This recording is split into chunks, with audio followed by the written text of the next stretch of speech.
So, don't need to go into this in any great detail. I mean, I'm sure you're all aware, in terms of the specificities of SMA, it's a genetic condition.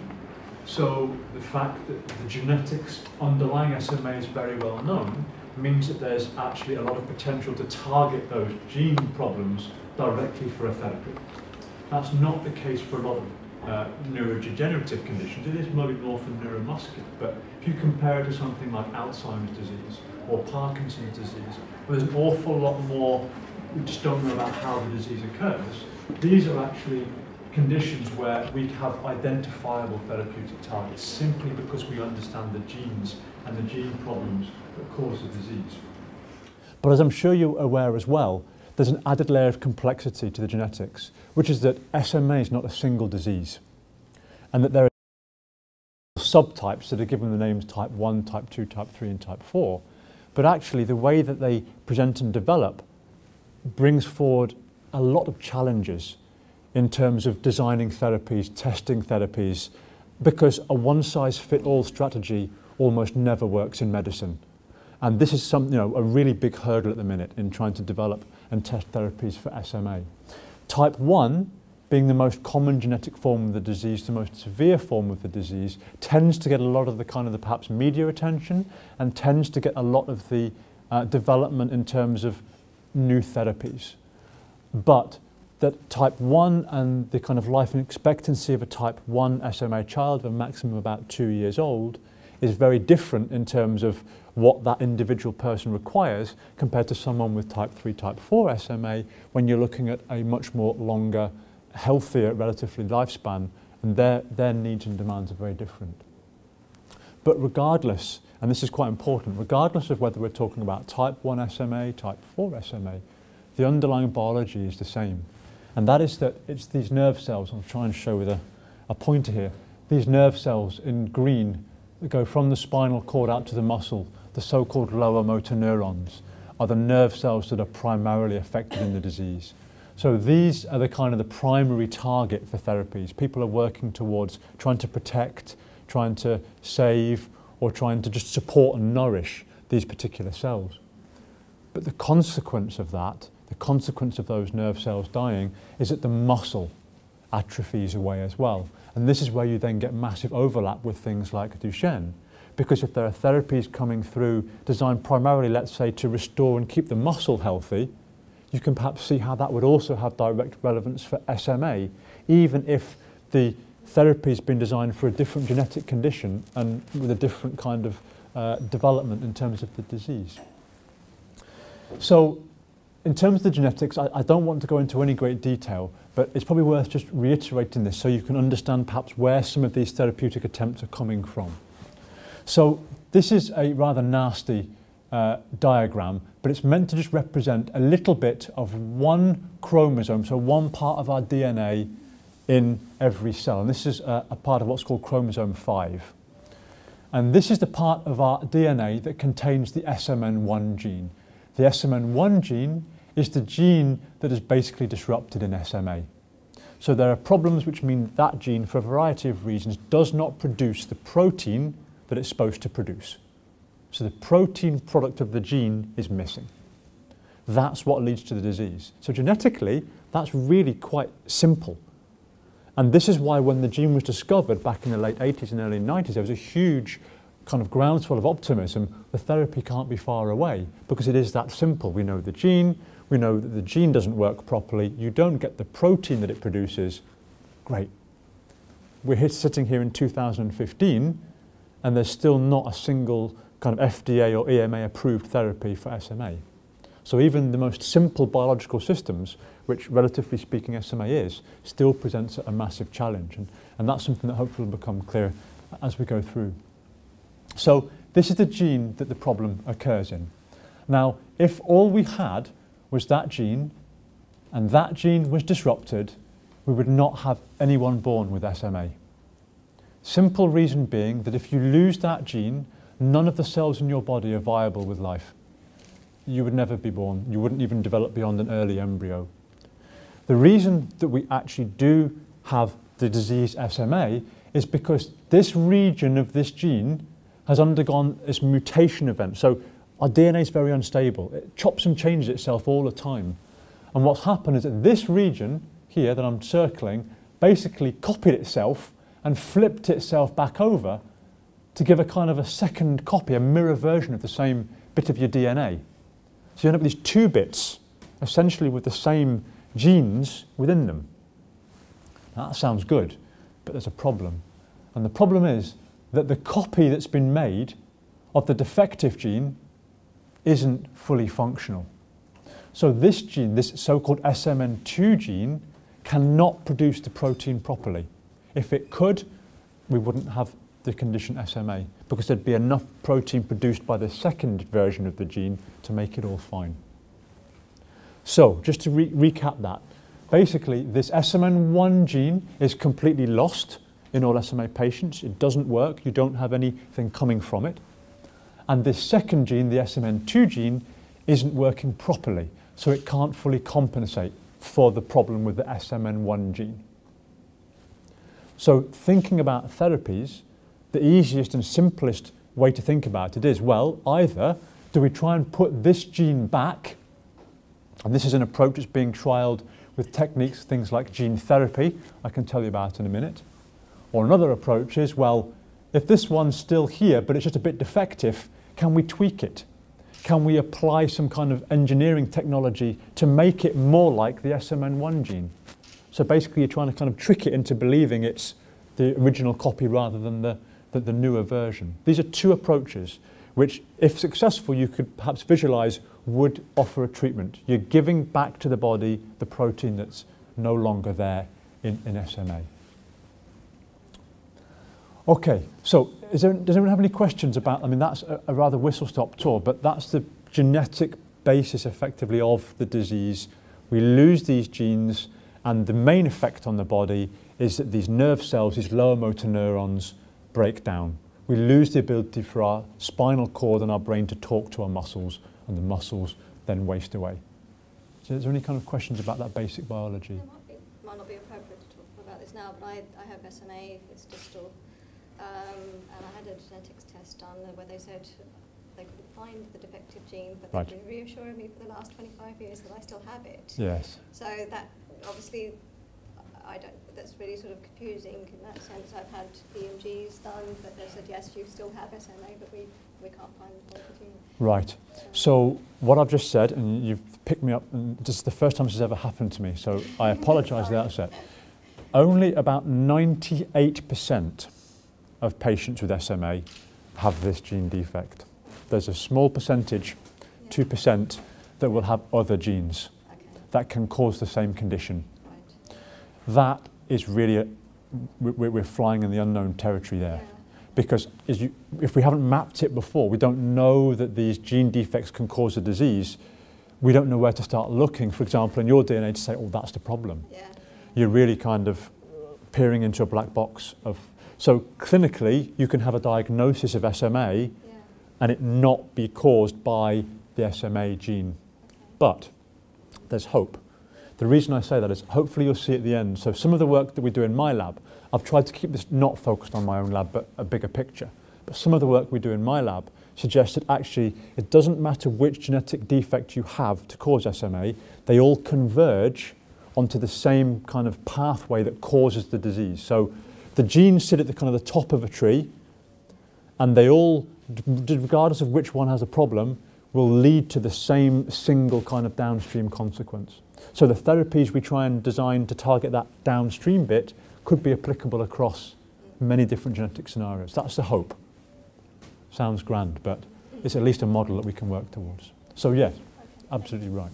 Is SMA always inherited, or can it be a random mutation? It's an inherited condition, yes. So the carrier frequency in the population is somewhere between 1 in 35 and 1 in 50 of us will carry a mutation in the Smn1 gene. It's called an autosomal recessive, so that means both parents have to have the faulty gene. So it's one of these diseases that's kind of hidden within families, because unless the circumstances where both parents have the faulty version of the gene, you wouldn't even know there was any history of it in the family. So it can go through many, many generations with no one in the family having SMA, and then all of a sudden it can appear. Yeah. Yeah. Yeah. So it makes it a challenge, but another way of looking at it is that actually genetic testing is becoming so simple now. It's becoming cheap, which is obviously, as we keep hearing, a major issue for things like the NHS, but it's quick and it's easy. So for example, the possibility of screening everyone for mutations in the Smn1 gene, technically we could do it tomorrow. Whether you could financially justify it and things is a different matter, but there are some people calling for things like, for example, maybe all, one gender of the country is tested for SMN mutations. If you know you're a carrier and you decide you're going to start a family, then you can decide whether you ask your partner to have a test. There's all these kind of ethical, moral questions that fly around the genetics. I'm no expert in it, and it raises a lot of different opinions and a lot of different views. But at least knowing the genetics gives it the possibility of perhaps considering that, which is better than a lot of other conditions where there's not that. So we know the genetics. We know the basic kind of consequences of those genetic problems for the body in terms of how SMA manifests as a disease. What everyone wants then is the pill that you take and gets rid of the disease, gets rid of the conditions. But we've come an awful long way since the kind of the 80s and 90s. But this just gives you some idea of these kind of stages of different clinical trials as we go along. And basically, we start spending many, it says here several years, that's a gross understatement. You spend a huge amount of time doing basically preclinical work, which is saying, well, what might the pill be? What could we do? How could we deliver it? All these questions that get asked before you can even think about going into a clinical trial. And a lot of that work's been going on for about the past 20 years. But excitingly for SMA, I think, we're now getting to the point where we are seeing some treatments going into these early stages of clinical trials. And see, these are some of the ones you may have been hearing about in the media recently. These, unfortunately, when people say clinical trial, they assume you mean we're going to see if the drug works. Unfortunately, the early stages is absolutely not that. The early stages is it safe? And is it safe across a large number of people? So an awful lot of the clinical trials right now for SMA are based around, if we give this kind of therapy, is it actually safe or does it do more harm than good? A few are now moving towards this what's called phase 3 trial. And this is where it gets exciting, for want of a better term. This is when you really try and find out if the treatment does something positive, if it works. So an awful lot of stuff is still backlogged at this stage. Some treatments are starting to come through here, moving towards these later stage clinical trials. One of the major problems with that, however, is money. And to be able to afford to go these later stage clinical trials, you need a huge amount of backing. You need very, very robust data to convince people to put that kind of money in. So this is not in any means comprehensive, but I think these are probably the major current SMA clinical trials that are taking place right now.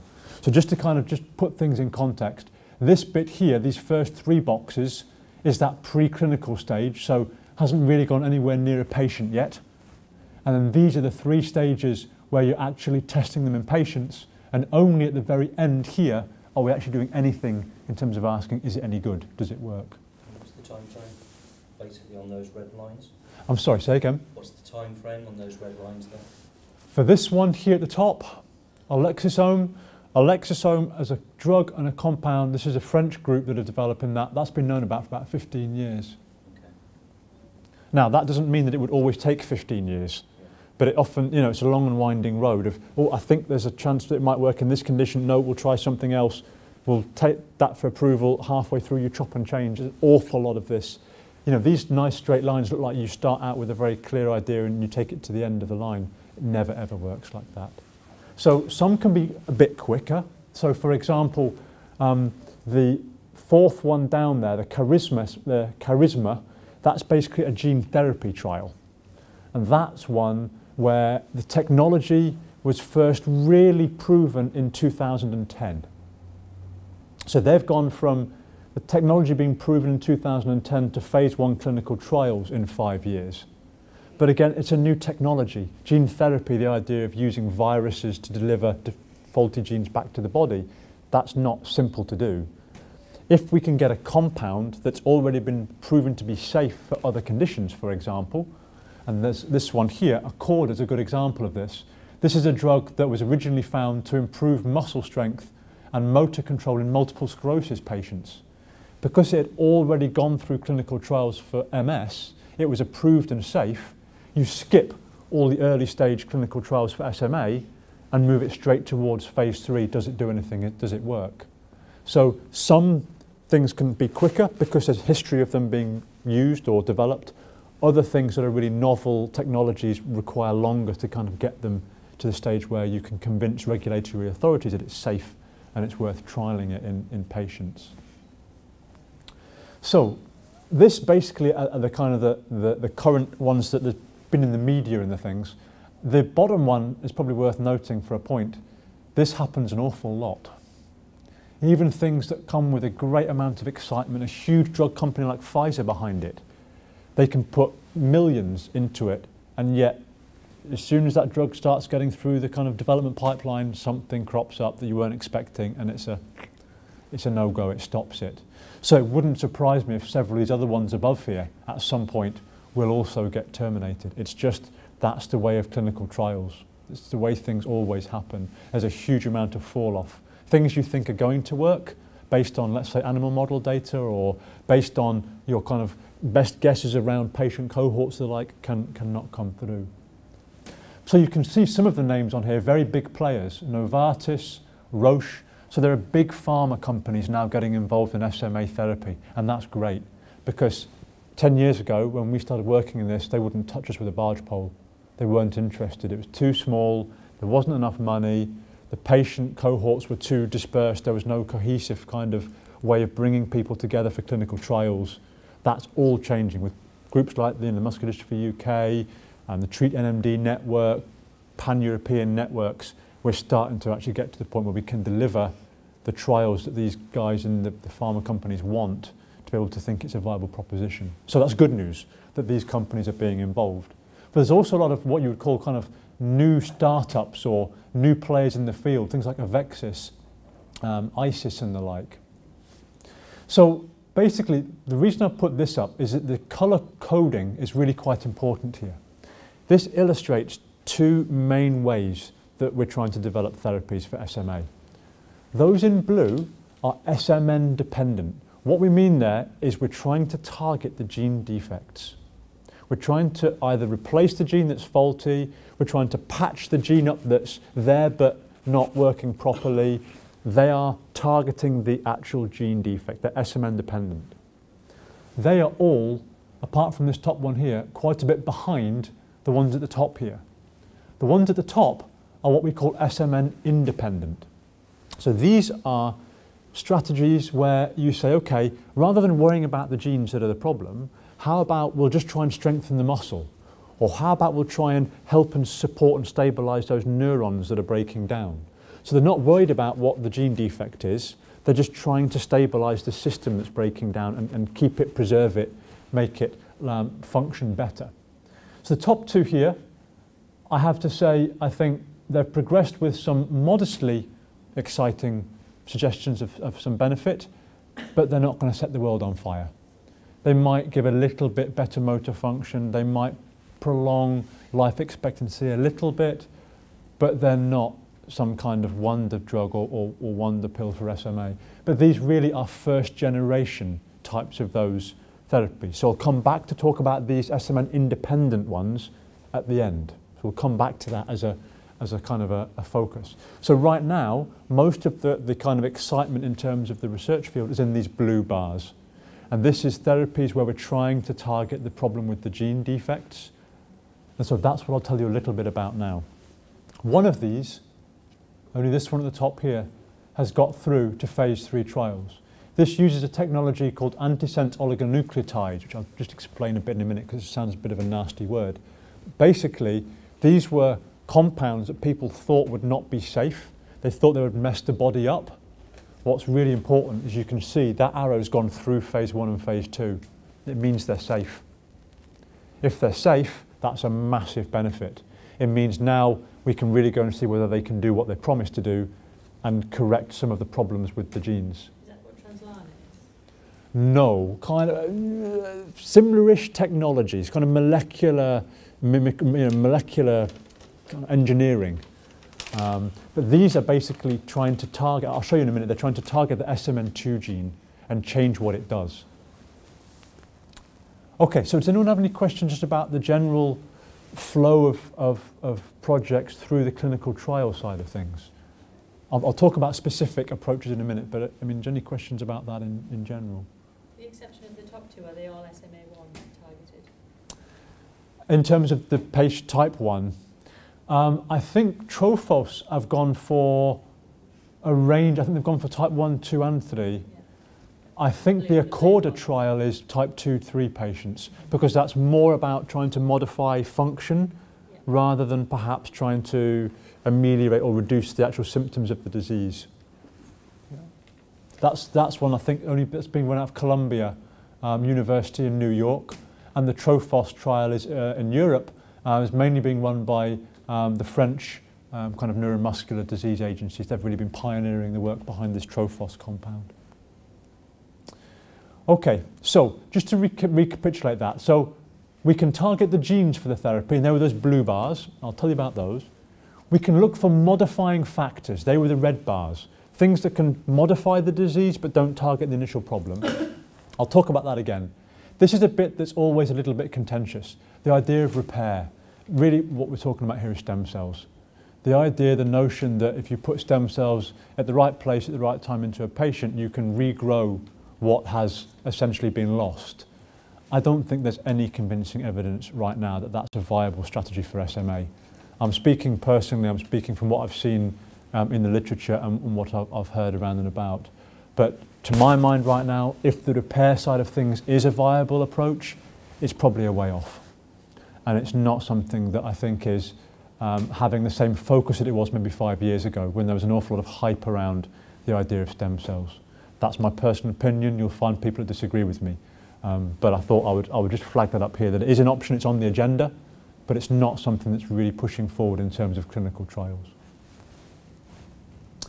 And then this is, I think, the biggest single problem we have. You've already asked the question, which is absolutely spot on, is who's being trialled, who's being taken forward for these clinical trials, which groups of patients? And it's a real problem. I don't think there is a one-size-fits-all strategy here. A type 1 child who's 2 months old is not going to have the same treatment requirements as yourself, for example. They're not. And so the way that you develop these drugs and how you deliver them, when you deliver them, what you try and do with them might really need us to take a rather more stratified approach. So we do much more targeted therapy development. But as you've probably been guessing from what I've said before, this is a problem. The minute you start reducing the size of the patient cohort, the harder it is to arrange clinical trials, the less the drug companies want to put money into it because you're reducing the size of the potential number of people they're going to be able to sell their drug to, and it becomes a kind of a vicious circle. So it's this difficult balancing act of developing something that you can sell or market as a one-size-fits-all therapy for SMA and something that actually is specifically designed for a given type of SMA. And I think what's really quite good right now and what is exciting is that some of these SMN targeted therapies are showing promise across all types of SMA, all SMN dependent types of SMA. Just to make that caveat right now, I don't think they've been trialled in non-SMN individuals. If that holds, and it's an if that holds, that will be a game changer for us going forward. Because if you can show that, let's say, a therapy works in a type 1 SMA child as well as it works in a type 3 adult, you've got a much stronger case to go to regulatory authorities and drug companies to say, come on guys, let's do something that encompasses the disease as a whole. But right now, that kind of data is not in hand, and there's no guarantee that that will come through.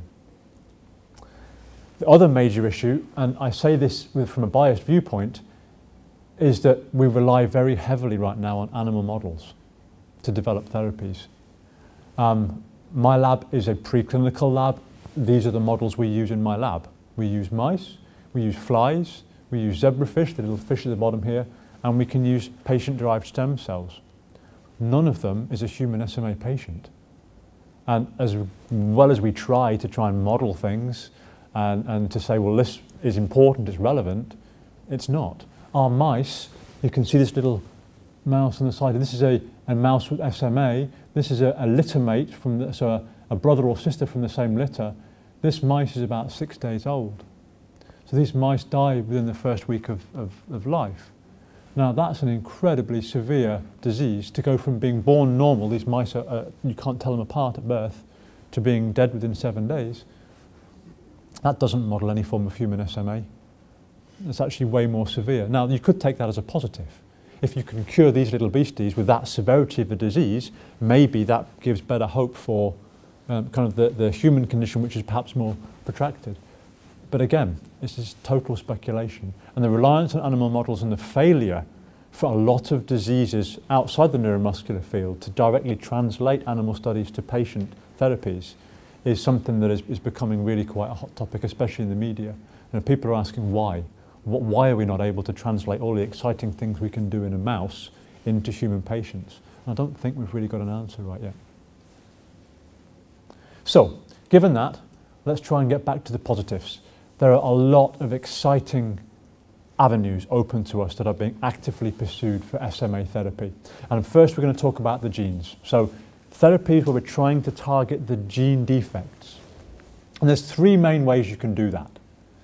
I'll quickly go through them here. I'm going to try and skip any detail. If you'd like more details or you want me to talk about it more, please just say. So, one approach is you do what's called gene therapy. This is basically, you artificially make the gene that's defective in your disease. So in this case, you make copies of the Smn1 gene. You package that gene up into a virus. Now, this sounds dodgy, but actually there's rationale behind it. Viruses are a normal way that you can introduce genetic material into an animal. If we get a virus, you catch a virus, that's what happens. The virus infects your body and it can introduce genetic material into your cells. What you do is you take viruses that are harmless. You take viruses that don't hurt you. You take out the genetic material that's normally in the virus and you put into it the gene that you want to put back into the body. So you're basically messing around with the virus to make it a therapeutic agent. The idea being that you then infect someone with that virus. It has no kind of bad consequences on you, but rather it introduces the gene into the body and allows it to start making its protein. So you basically package up the Smn1 gene in a virus, inject it, and a few days later, the cells and tissues of your body start expressing that gene again. They start making that protein again. It's remarkable. It works. It works incredibly well. So you can see for SMA, the simple solution is put Smn1 gene into one of these viruses, put it into patients, get the protein levels back. Does it work You've in corrected mice? that. Sorry? Does that work in mice? I'll show you in a minute. It works brilliantly in mice. Absolutely. Yeah. So that's one approach. But you've got no guinea pigs, have you? Sorry? You've got no guinea pigs, human guinea pigs to have a go at. There are. It's in clinical trial. So in fact, this is using exactly that technology. But you can see we are at phase 1. We are at, is it safe? Preliminary data suggests it is. I've seen videos of these children in the States mainly who are looking great. So, but you know, that's a very dangerous statement to make. One video of one person. We have to wait and see the proper outcome. But early indications perhaps. So that's one way we can go about it. But as you can imagine, that's not going to be quick. There's going to be an awful lot of, is this safe? And, you know, does it really promise or deliver what it might promise? So there's a lot of work to go on that. Sorry? And how much will it cost if it ever gets to market? How much will it cost? These are all issues, absolutely, absolutely. But just to put it in context, gene therapy is now also being developed for other conditions. And in fact, there are some conditions, I think there are patients here in London that have been treated for visual problems, for eye defects, with gene therapy, where they've, for example, restored patients' vision. So we're not completely kind of left field here. We're not totally out of the scope of what might be possible. The next option, B here, is this molecular therapy. This is basically genetic trickery. This is when you basically mess around with the body's DNA and the way that that DNA makes its proteins to change a gene. And what you'd do here is you'd fool the Smn2 gene into thinking it was the Smn1 gene. And therefore, the Smn2 gene is no longer faulty, rather it's equivalent to the Smn1 gene we've lost. Bit more complex to understand, but that is the approach that so far is now in phase 3 clinical trials. So it's safe, and there's excitement around it. The final one here, this is perhaps a bit more hazy in terms of what we actually mean, but this is an approach that a lot of the big pharma companies have taken. This is, can we find small molecules, i.e. drugs? Can we screen for a whole panel of drugs? Because these drug companies have millions of compounds, they don't know what they do. Can we screen millions of these compounds and find some of them that will increase production of the SMN protein? They don't care how almost, just will it increase levels of the SMN protein? So they're the 3 main targets or approaches that are being taken. I presume C is more pharmaceutical driven because it's more dependent on the drug. Absolutely, totally drug dependent. Whereas the other 2 is more of a one shot, that's it, Bob's your uncle, and then the second one, keep on taking the pill for life. Yes and no. You might assume, what you said I think is absolutely right, but I think, and this is something that my lab I think has shown as well as others, is that actually SMA has a really critical, what you'd call time window. I.e., there's a window where if you get in with some therapy, you massively change the course of the whole disease. In the mice, and again, I'm talking about mice, so how we translate that to human patients is not straightforward, but in the mice, if we treat them within the first 2 to 3 days after they're born, I'll show you this in a minute, you can almost completely get rid of all their symptoms. You can take away the treatment after 3 days, those mice are still fine. Now, it's a mouse. But if that kind of principle holds, then maybe even with the drugs, there will be a critical time window. We don't know what that is in human patients, but when you could deliver therapy, which if you get the patient over that really difficult time window, that difficult period of time, they are much more stable as things go on in the longer term. Again, that's speculative, I'm hand-wavy, but that's why my answer was yes or no. There's possible that you wouldn't be on a pill for life.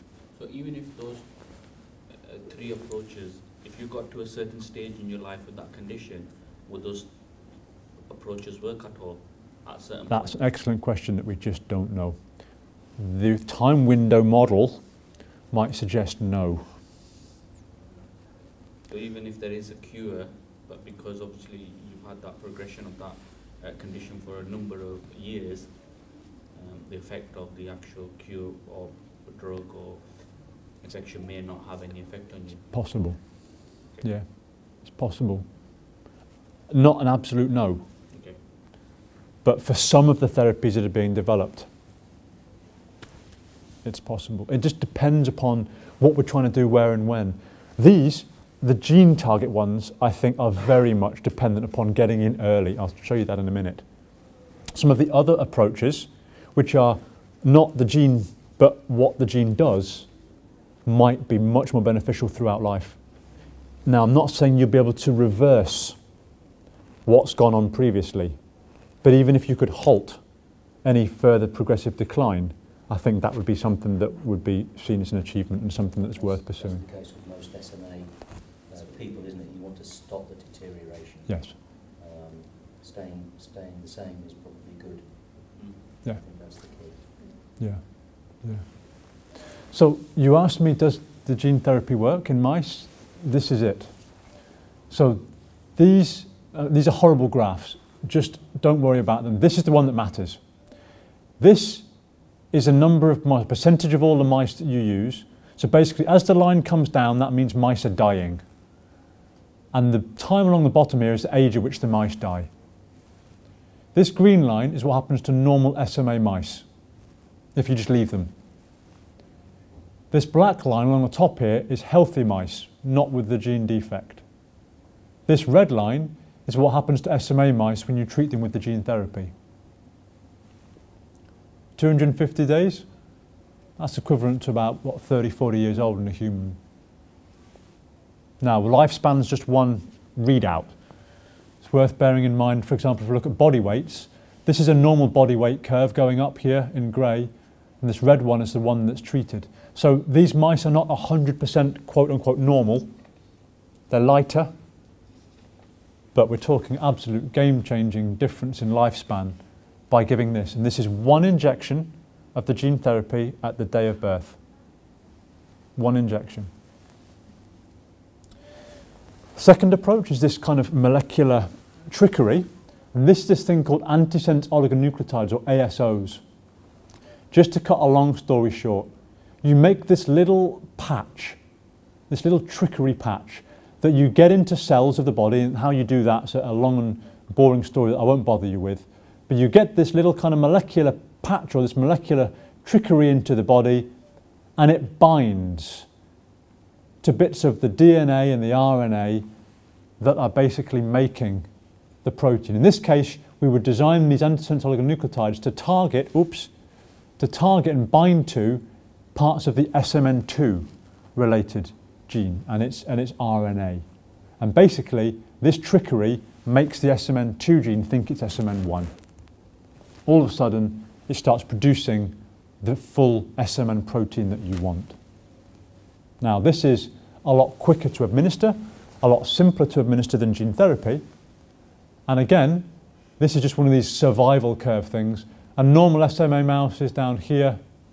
These are the mice treated with these antisense oligonucleotides. So you're kind of 3 times the lifespan when they're treated with this, and their body weights are also higher. I appreciate these are horrible graphs to try and interpret. I wouldn't worry too much about the detail. Essentially, it works in that you can extend life. The mice are a lot healthier. This is the third approach. This is a compound developed by Roche to try and improve SMN levels. Don't really maybe know how, but it does it. And basically, again, this now are the survival curves with their drug compared to the red line here of normal SMA mice. So 3 different ways of targeting the genes that have gone wrong, 3 different ways to make the mice an awful lot better. And these 3 are all in different stages of clinical trials right now. So an awful lot of excitement. We can do what we think we need to do, we can put the gene back, or we can target the gene, we can make the genes fooled into doing what we want them to do. But there are problems, and this is what's starting to become apparent now. The first one, and it comes back to this issue of when do we give the therapy. Now, this red line up here is that survival curve for the mice with the gene therapy that was given at the day of birth or day after birth. Now, those mice have yet to develop symptoms of the disease. That's quite important. This blue line is what happens if you give mice that have already developed the symptoms of the disease, the gene therapy. You completely lose the therapeutic benefit from it. So basically, with these type of approaches, you have to get in at the start of the disease. You get in at the start of the disease, you can almost completely kind of reverse it in mice. Do any countries do newborn screening? No, but there's a massive push for it in the States, and there's certainly some discussion in the UK about it. Because you can imagine, if you did, and you can pick up SMA on the heel prick tests that babies get in the hospital, you can do it. You could quickly get a readout, but they won't do it. Yeah, until the therapy's there, they will not allow you to do neonatal testing, because otherwise you're testing for something that you then say, sorry, nothing we can do. So this is kind of chicken and egg. So that's, okay, an issue. I'll skip that slide. The second thing that we're finding as well, and this is something that my lab's been doing a lot of work on, which has been funded specifically by Muscular Dystrophy UK, is that the more we look, the more we realise in these mice, and slowly and surely we're starting to look in human patients, if you just target these therapies to the neurons that are breaking down, which is what a lot of people have been trying to do, it doesn't work. Actually, this rather kind of long-winded title here is trying to say is that you need to put these SMN gene targeted therapies back in the whole body for it to be beneficial. Because the idea is that actually what's happening is it's not just the lower motor neurons that the problem lies with. There can be problems with things like the muscle itself, with some blood vessels, with the liver, with the respiratory, cardiovascular systems. And again, this differs massively depending on the type of SMA you've got. But it's quite clear from all the animal work now that we have to be looking at systemic delivery of a therapy. And that increases the magnitude of difficulty a lot. If you can go after something very specific in a body, you target something, that's actually easier in some ways than trying to give it to every cell, every tissue in the body at the same time. So, just to quickly kind of put that back into context, those antisense oligonucleotides are here. They're in phase 3, and there are some children who are looking great on them. That's very, very positive, but it's an incredibly small number of patients. And until they've done it properly with a large number of patients in a proper controlled manner, you have to say it's still unproven. Even if they do it, the chances are it will give a modest amount of improvement and not the kind of therapy you see in the mice, because these kids are being treated when they've got the disease, not before the disease has started, which is what happens in the mice. That's a really quite important distinction. The Charisma one here, this is the gene therapy trial. We're still seeing if it's safe. The Roche trial is about that small compound. I've heard on the grapevine it's been halted. Yeah. Is that all right? Yeah. It has formally, officially been halted. Yeah. There you go. This is the kind of thing that happens. Safety. Safety reasons. How do you pick these children to be tested now? They pick... How do you start, how do you pick the children when you're trying the trials? Because you've started, a few children have had it, haven't they? Yeah. How do you pick those children? Yes, or what? Well, this is a huge, huge problem. Because, well, the other thing as well is, I mean, you've got a very, actually, relatively speaking, a small number of potential patients that can be enrolled on clinical trials. They've then got to be near a centre that's running a clinical trial, which in itself is not simple. You know, the UK, there's not hundreds of clinical trial centres. Then the problem comes, the minute that word gets out in the community that something like ISIS might have something that might be beneficial, everyone wants to go onto it. The minute everyone's on that, it's very difficult for them to put them onto a different clinical trial. So one trial doing a little bit well can actually have a detrimental effect on subsequent trials coming after it, because the patients have all been enrolled onto the first trial, not the second trial. So there's all sorts of issues around who goes to what trials, who's selected. At the minute, I think it's a case of whoever they can get with the infrastructure that's available, they go for. Can I just make a small plug here? I work in Newcastle for Treat NMD. Yeah. As part of the registry scheme, just started. Well, there you go. So there is a UK SMA registry which people can self-register as a patient, and clinician can add details as well. And then if there is a clinical trial, that's a way that industry or an academic can contact the patient to enrol them into that trial.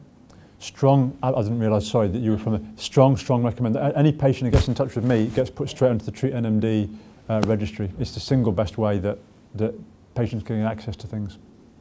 All the neuromuscular professionals do that as well now when they're first diagnosed. You're told straight to...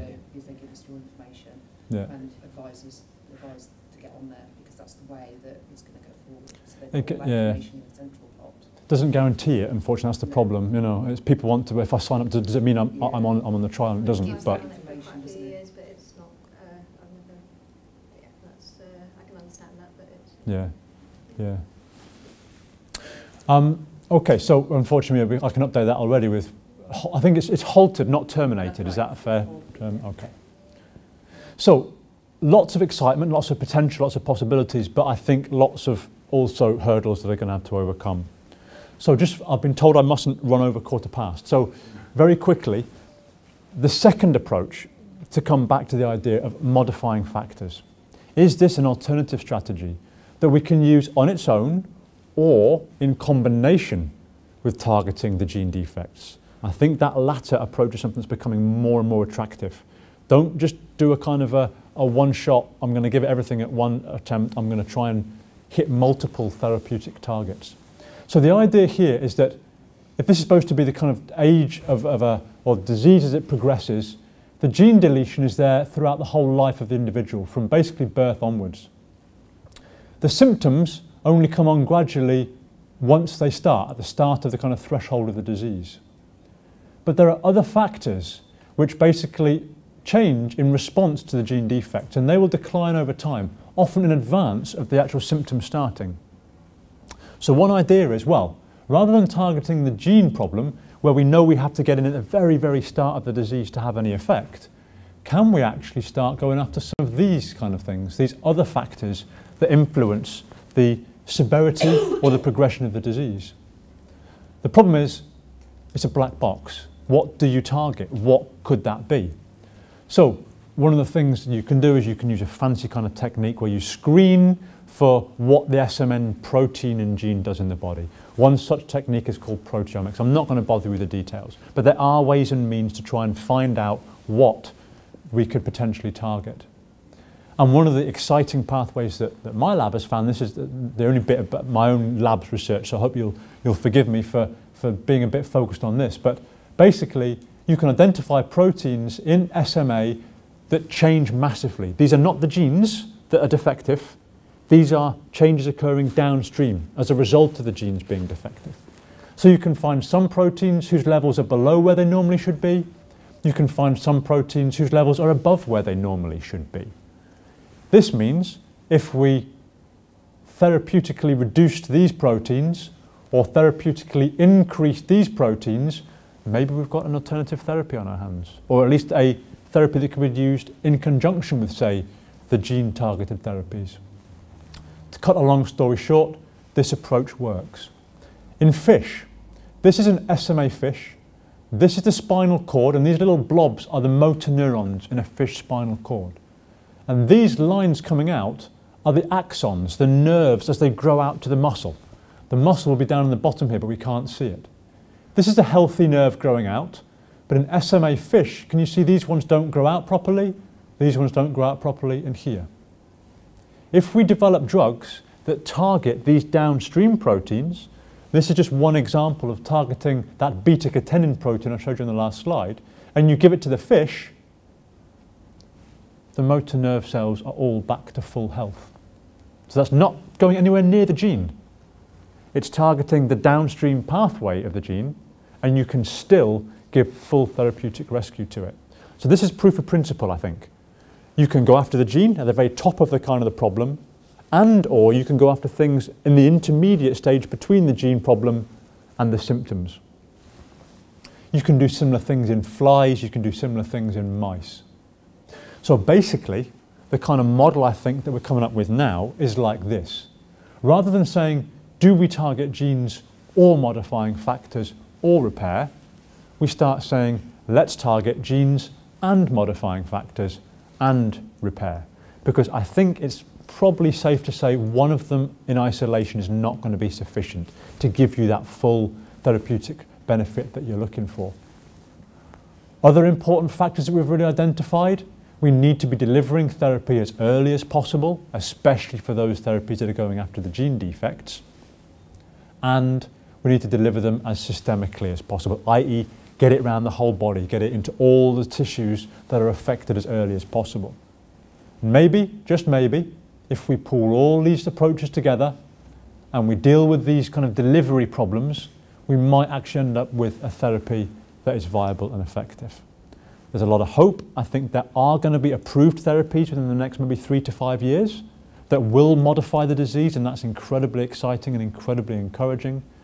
And I hope that will act to spur us on to develop second generation therapies that are actually going to be getting more towards the cure that we'd hope for, rather than something that's kind of like a halfway house. We can do something, but perhaps not as much as we'd hope for. So that's everything that I've kind of prepared. I hope that gives you a bit of a flavour for where the trials are right now, the kind of things that are being attempted. But what about if I'm a carrier, SMA, what about if you could bring something out, if you knew you was a carrier in young person, like a pill, which would repair the gene? That's an interesting. Do you know? I heard. I was at a meeting in the US, and that was the question that was put as an ethical debate. Would be: is it ethical to change someone's DNA because they've not got a disease? It's fine, isn't Yeah, it? yeah. That means everybody's got to be screened. No, if or a certain amount of people. Yeah, because otherwise you wouldn't know you've got it. Yeah, but Forget But then it's the the people, uniqueness of that forget ethical. screening everybody, Yeah. but say if you knew it was in the family, Mm. it went down generations. Mm. That's It's a only just difficult, come that's out a now. difficult one as well, because Fine, all that's my it. family have been screened and none of them are carriers. None of them. Really? Apart from my mother and father, Wow. none of them are carriers. No one- Not my no one brother, else not in the my family? uncle, not my No. grandfather. We've gone back, I think, 2 generations. I think what this discussion, and this discussion is happening all around the world right now, is that we're probably realising that the technology and the therapy options are ahead of our ethical and moral discussions around how we can use the therapies. And that's becoming clear for a lot of conditions, not just SMA. Because, you know, you do start asking the question, one of the things we're wrestling with right now is we've got some evidence that actually if you treat the SMA mice in utero, i.e. in the womb, you get even better therapy than you do if you treat them when they're born. Now, is that in any way even an ethical thing to think about doing? At the minute, the answer is no. But some people say, well, why not? You know, give people a choice. And you just open up all these questions that, you know, I don't have any answers to it. And everyone has their own opinions on it. But I don't think that debate has advanced probably as sufficiently as we need it to, so that these technologies that are going to be available, you know, I can't believe that at least one of them is not going to become an approved therapy approach. We can actually decide what to do with it. How optimistic should we feel as people involved with SMA and parents of an SMA child? How optimistic should we feel? My person, this is just my opinion as someone who, you know, is sitting there. I think short term, next 1 to 2 years, modestly optimistic. There may be things that could delay the severity or reduce the severity of the disease. The idea that we can halt the disease and that we can in any way long-term stop its progression, I think is still a way off. But I think there are enough seeds of kind of hope that perhaps 5 to 10 years, the idea of a therapy that could properly halt the progression of the disease is a reality. I think the ability to then reverse that is another full generation away. That's just my take on it from where I sit. I hope I'm wrong. Even if you halt the progression of SMA, then there's that point where you halted it, and you can say, okay, we've halted this individual's progression of the disease, and you can clearly monitor that. Then the progression is a lot more easier then, isn't it? To regress what's already been done. So even if there's a cure, say you progressed it, say at a stage when somebody turns 40 or 50, you think, okay, we've stopped it, but then another 10 years' time, we can actually do something. Yes, absolutely. I mean, problem's not the right word. I mean, I don't know if any of you have been to the US in particular, but they have a culture, I think, probably a fair word, where type 1 children who in the UK would normally be given palliative support and care, but would normally be looking at a life expectancy of perhaps 2 years top end, they will all do artificial ventilation. So the children are put on artificial mechanical ventilators for the breathing. And when you go to the US and you see these children, they are essentially lying flat on a trolley bed with the ventilators on. That's not something you see here in the UK much at all. The argument behind that was we're prolonging the time with the hope that something else can step in. Those children do still, unfortunately, pass away. They may be passing away at 8 years old or 10 years old rather than 2 years old. But the question that then starts getting asked is, well, what's the quality of life between being 2 and being 8? And if you have an equivalent therapy that would do the same thing equivalent to the mechanical ventilation, is again that of and so there's all these, unfortunately, these issues that are bubbling under, and there aren't clear answers to them yet.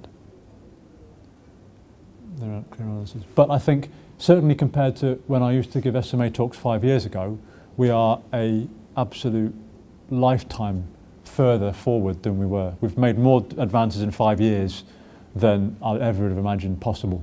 So think how many more there might be in the next 5 years? That's what you've got to hope for. That's what you've got to hope for, that the pace increases. And if it does, my predictions to you are completely and utterly wrong. I hope I'm wrong.